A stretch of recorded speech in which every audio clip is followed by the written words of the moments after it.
Deixe-me compartilhar uma verdade que pode mudar completamente o significado do Natal para você. Isaías 9:6 declara: "Porque um menino nos nasceu, um filho se nos deu." Esta frase contém duas verdades distintas. Jesus Cristo, em sua natureza humana, é um menino nascido, gerado pelo Espírito Santo, nascido da Virgem Maria. Ele é tão verdadeiramente humano quanto qualquer pessoa que já viveu. Mas Jesus Cristo, como Filho eterno de Deus, não é nascido para nós, ele é dado, gerado do Pai antes de todos os mundos, da mesma substância do Pai. Este é um mistério tão profundo que nem os anjos ousam investigá-lo. Mas esta manhã, não vamos nos deter nos títulos gloriosos deste versículo.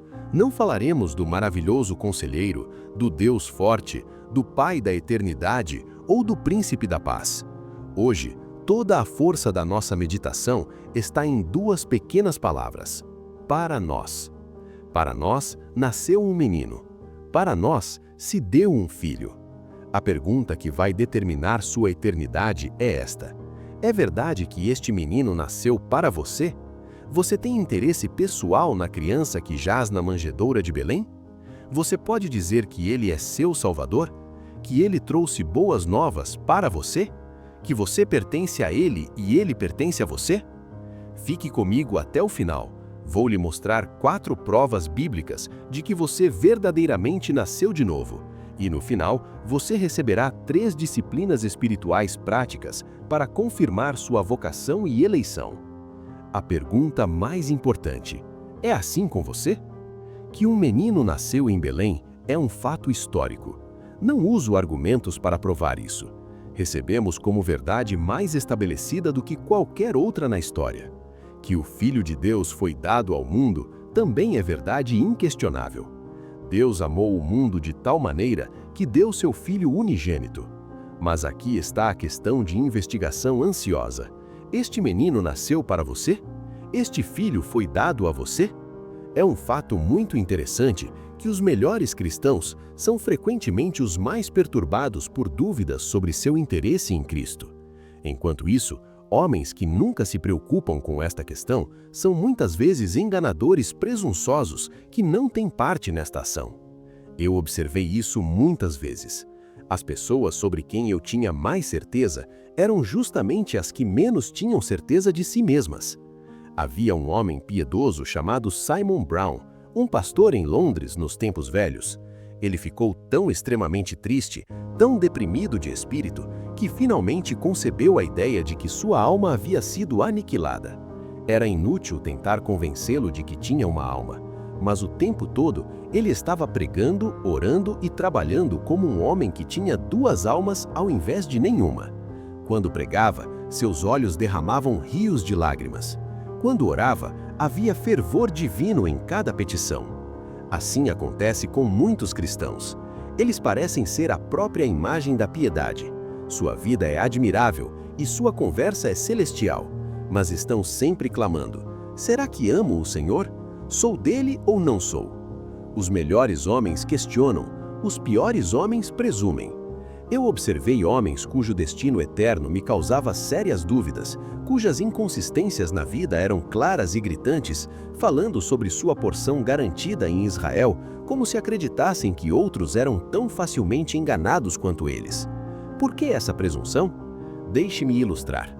Imagine vários homens cavalgando por uma estrada angosta ao lado do mar. É um caminho perigoso. O terreno é acidentado e um precipício enorme limita o caminho à esquerda. Se o cavalo escorregar uma vez, eles despencarão para a destruição. Veja como os cavaleiros viajam com cautela, como os cavalos colocam os pés com cuidado. Mas observe aquele cavaleiro ali. Ele galopa como se estivesse em uma corrida com Satanás. Você ergue as mãos em agonia de freio, tremendo a cada momento para que o cavalo não escorregue. Por que ele é tão descuidado? Porque ele é um cavaleiro cego em um cavalo cego. Eles não conseguem ver onde estão. Ele pensa que está em uma estrada segura. Ou considere isto: às vezes, pessoas que estão dormindo começam a andar. Elas escalam altitudes vertiginosas que nos dariam tontura, mas para elas parecem perfeitamente seguras. Existem muitos sonâmbulos espirituais entre nós. Eles pensam que estão acordados, mas não estão. Sua própria presunção em se aventurar nos lugares altos de autoconfiança prova que são sonâmbulos, não pessoas acordadas. Primeira prova: você nasceu de novo? Se este menino que agora jaz diante dos seus olhos da fé, envolvido em panos na manjedoura de Belém, nasceu para você, então você nasceu para este menino. Todos os que têm interesse em Cristo são, na plenitude do tempo, convertidos por graça, vivificados e renovados. Se alguém me diz que Cristo é seu Redentor, mas nunca experimentou a regeneração, esse homem fala o que não sabe. Sua religião é vã e sua esperança é uma ilusão. Somente homens que nasceram de novo podem reivindicar o bebê de Belém como seu. Mas como saber se você nasceu de novo? Responda esta pergunta com outra pergunta. Houve uma mudança operada por graça dentro de você? Seus amores são o oposto do que eram? Você odeia as coisas vãs que antes admirava? Você procura aquela pérola preciosa que antes desprezava? Seu coração está completamente renovado em seu objeto? Você pode dizer que a direção do seu desejo mudou? Que seu rosto está voltado para Sião e seus pés estão no caminho da graça? Onde antes seu coração ansiava por tragos profundos de sinal, agora anseia por santidade? Onde antes você amava os prazeres do mundo, agora eles se tornaram como lixo para você? Note bem, o novo nascimento não consiste em lavar o exterior do copo, consiste em limpar o homem interno. É inútil colocar a pedra sobre o sepulcro, lavá-la de branco e enfeitá-la com flores, se o próprio sepulcro não foi limpo. Os ossos de morto que naquela casa mortuária do coração humano devem ser removidos, deve se tornar um templo de vida. É assim com você? Segunda prova: há mudança visível? Embora a questão principal da regeneração esteja dentro, ela se manifesta por fora. Houve uma mudança em você no exterior? Você acha que outros que olharem para você seriam obrigados a dizer: este homem não é o que costumava ser? Seus companheiros não observaram uma mudança? Eles não riram do que pensam ser sua hipocrisia, seu puritanismo? Se um anjo seguisse você em sua vida secreta, rastreasse você até seu quarto e o visse, ele detectaria algo em você que nunca poderia ter visto antes? Deve haver uma mudança na vida exterior. Caso contrário, não há mudança interior. E se eu vejo em você as maçãs de Sodoma e os cachos de Gomorra, você ainda é uma árvore amaldiçoada e condenada. Não importa toda a sua suposta experiência. A prova do cristão está no viver. Para outros homens, a prova de nossa conversão não é o que você sente, mas o que você faz. Ao mesmo tempo, deixe-me observar. A vida exterior de um homem pode ser muito parecida com a de um cristão, e ainda assim não haver fé nenhuma nele. Você já viu dois malabaristas na rua fingindo lutar um contra o outro? Veja como eles cortam, golpeiam e atacam um ao outro até você ter medo mesmo. Eles parecem tão sérios que quase quer chamar a polícia. Mas observe um minuto e você vai ver que todos aqueles golpes vêm em uma ordem pré-arranjada. Não há coração na luta. Eles não lutam tão brutalmente quanto lutariam se fossem inimigos reais. Às vezes eu vi um homem fingindo estar muito zangado contra o sinal. Mas observe um pouco e você vai ver que é só um truque de esgrima. Ele não dá os seus golpes fora de ordem. Não há seriedade em seus ataques. É tudo fingimento. É só teatro. Os esgrimistas, depois de terminarem sua apresentação, apertam as mãos e dividem as moedas, e assim faz este homem. Ele aperta a mão do diabo em privado e os dois enganadores dividem o saque. O hipócrita e o diabo são muito bons amigos no final das contas.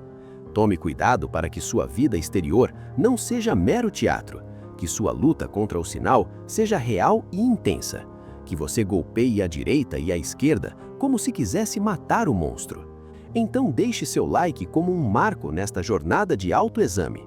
Inscreva-se no canal para continuar crescendo na graça e no conhecimento de Cristo. Terceira prova: seus princípios mudaram? Se você nasceu de novo, não apenas seu interior e exterior mudaram, mas a própria raiz e princípio de sua vida se tornou completamente novo. Quando estamos no pecado, vivemos para nós mesmos.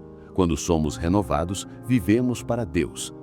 Enquanto não somos regenerados, nosso princípio é buscar nosso próprio prazer, nosso próprio avanço.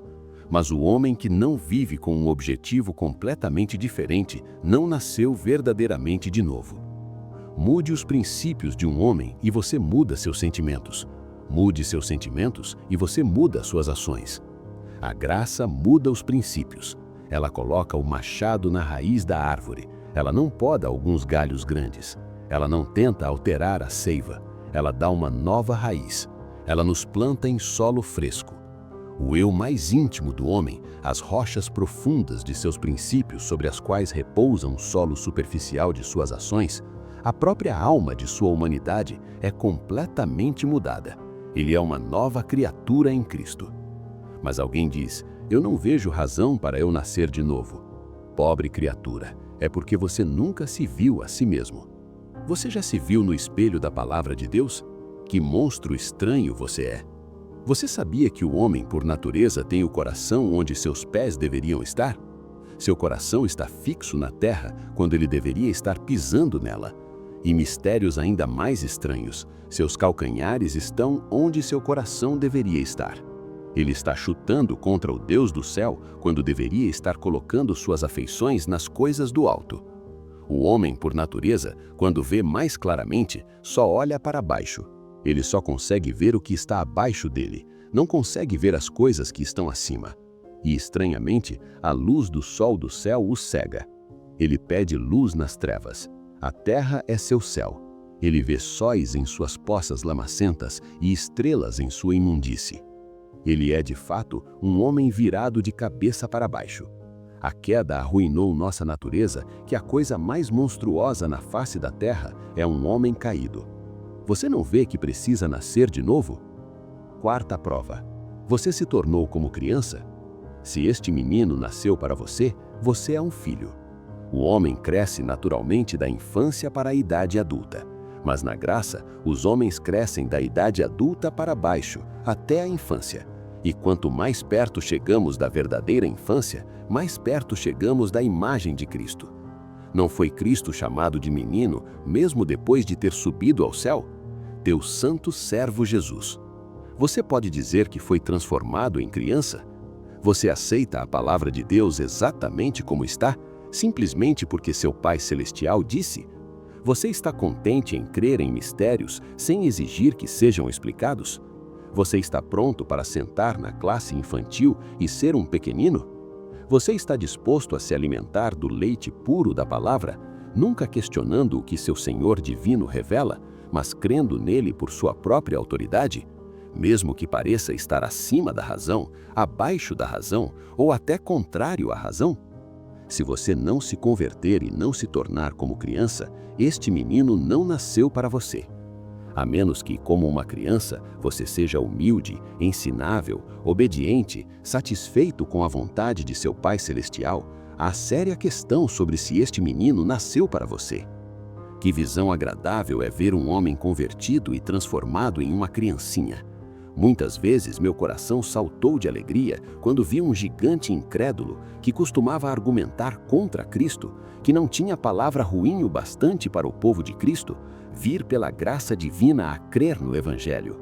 Aquele homem senta e chora, sente o pleno poder da salvação, abandona todos os seus questionamentos, torna-se o oposto do que era, pensa-se menor que o menor dos crentes, está contente em fazer o trabalho mais humilde para a Igreja de Cristo e toma seu lugar não com os grandes filósofos, mas com Maria, como um simples aprendiz sentado aos pés de Jesus para ouvir e aprender dele. Se é assim, por que estamos tristes? Se para nós nasceu um menino, se para nós se deu um filho, por que estamos tristes? Ouça o grito, é tempo de colheita. Veja as donzelas dançando e os jovens se alegrando. Por quê? Porque estão armazenando os preciosos frutos da terra, juntando trigo em seus graneiros. Nós temos o pão que dura para a vida eterna e estamos infelizes? O mundano se alegra quando sua colheita aumenta e nós não nos alegramos quando para nós nasceu um menino? Ouça, o que significam os tiros de canhão? Por que todos esses sinos batendo nas igrejas como se toda a cidade estivesse louca de alegria? Um príncipe nasceu, por isso a saudação, por isso os sinos. Cristãos, toquem os sinos de seus corações, disparem a salva de suas canções mais alegres.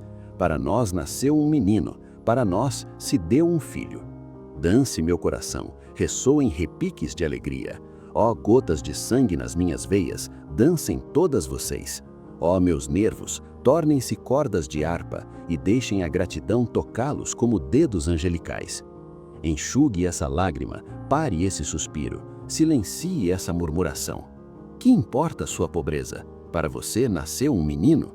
Que importa sua doença? Para você se deu um filho. Que importa seu sangue? Este menino tirará o seu pecado. Este filho lavará e o fará apto para o céu. Se é assim, levante o coração, levante a voz. Alegrem-se em voz alta, santos. Alegrem-se. Mas se não for assim, o que fazer?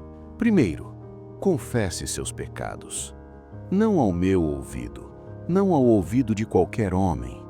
Vá ao seu quarto e confesse que você é vil. Diga a ele que você é um miserável perdido sem sua graça soberana.